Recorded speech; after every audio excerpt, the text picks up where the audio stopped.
Second épisode de cette nouvelle série de vidéos Comment ça marche que j'avais annoncé et expliqué sur YouTube via cette petite vidéo. Cette fois, on va découvrir l'électronique d'une montre connectée Fitbit Ionic et je vous expliquerai par la même occasion comment tout cela fonctionne.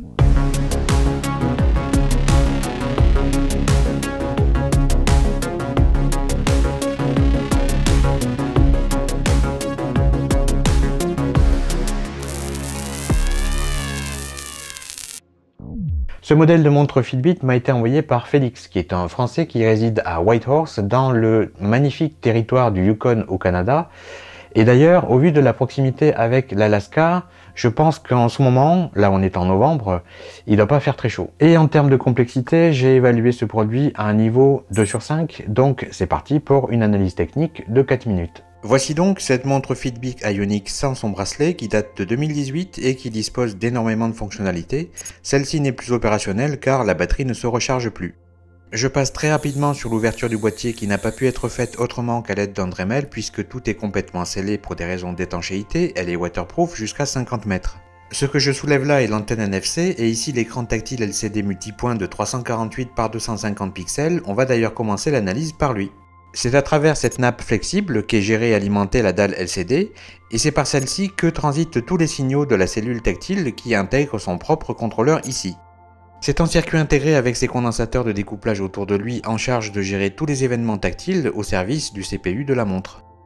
L'écran est composé de 3 couches, le verre Gorilla Glass 3, la cellule tactile capacitive et la dalle LCD. Je sépare maintenant les deux éléments pour que vous ayez un meilleur aperçu, et il faut savoir que le tactile capacitif n'a pas besoin de l'écran LCD pour fonctionner et inversement. Donc derrière cette antenne NFC se cachent le cerveau et la batterie de cette montre, le dévissage peut commencer.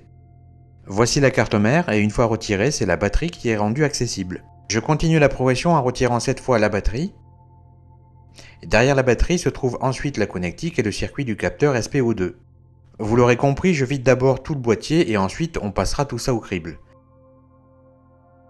Voici un petit aperçu des capteurs. On a également le minuscule moteur haptique qui sert de vibreur. Il y a même 2 mini-aimants en néodyme pour maintenir aimanté au dos du boîtier le cordon extérieur de recharge. Donc ça nous donne une batterie au lithium, la cellule tactile capacitive, la dalle LCD, la carte mère toujours avec son blindage électromagnétique que je vais devoir retirer pour analyser les composants en dessous, la carte fille du capteur de mesure d'oxygène dans le sang, l'antenne NFC et la nappe interconnectique avec le moteur haptique. Et quand on retourne tous ces éléments, ça nous donne ça. Et voici le système réassemblé et reconnecté mais sans la batterie.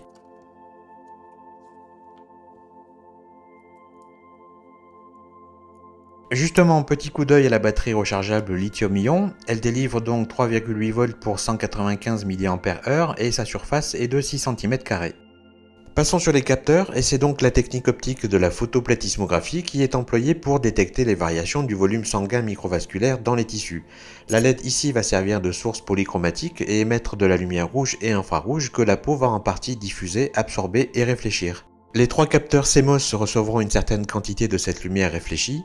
Tout cela est géré par ce microcontrôleur STM8L placé de l'autre côté qui contient le logiciel SPO2 et calcule les valeurs pour le CPU. Il est entouré de beaucoup d'autres composants que je ne détaillerai pas ici mais qui lui servent à communiquer avec les capteurs et à s'interfacer avec la carte mère. Justement, la carte mère la voici avec les blindages électromagnétiques retirés. La concentration de composants y est très importante, je ne compte pas moins de 21 circuits intégrés sur cette seule face, ce sont ceux-là, donc 5 avec leur propre quartz pour les cadencer. J'ai représenté les quartz ici en rouge. Et à lui tout seul, le CPU que l'on voit ici en utilise 2. Ce processeur 32 bits Toshiba architecturé ARM Cortex M4 cadencé à 120 MHz est particulièrement bien adapté à ce type d'application comme en atteste la longue liste de fonctionnalités à droite. Pour ce qui est des autres composants importants, on a ici 2 Go de mémoire flash contenant le système d'exploitation Fitbit OS, le chipset radio IEE 802.11 pour le Wi-Fi avec son antenne céramique chip multicouche double bande ici, l'autre chipset radio, celui-ci gère le Bluetooth 4.0 LE avec ici sa minuscule antenne céramique chip. La solution multi-GNSS, donc la puce basée ARM7 qui gère la réception GPS. On trouve aussi un accéléromètre 3 axes, un gyroscope, un magnétomètre, un altimètre, un chip NFC et beaucoup de composants dédiés à la gestion de l'alimentation de tous ces circuits intégrés ainsi qu'à la gestion de la batterie. Et on terminera sur l'entaille que j'ai faite à cette carte mère pour révéler le nombre total de couches internes de cuivre, pas moins de 10 couches en tout, et son épaisseur est à peine 1 mm. Voilà, c'était plutôt intéressant à analyser, avec une forte concentration de composants au centimètre carré, mais bon, c'était un petit peu à prévoir étant donné la grande quantité de capteurs et de circuits intégrés qui se trouvent dans ce boîtier. L'épisode est donc terminé, on se retrouvera très bientôt pour autre chose. Salut!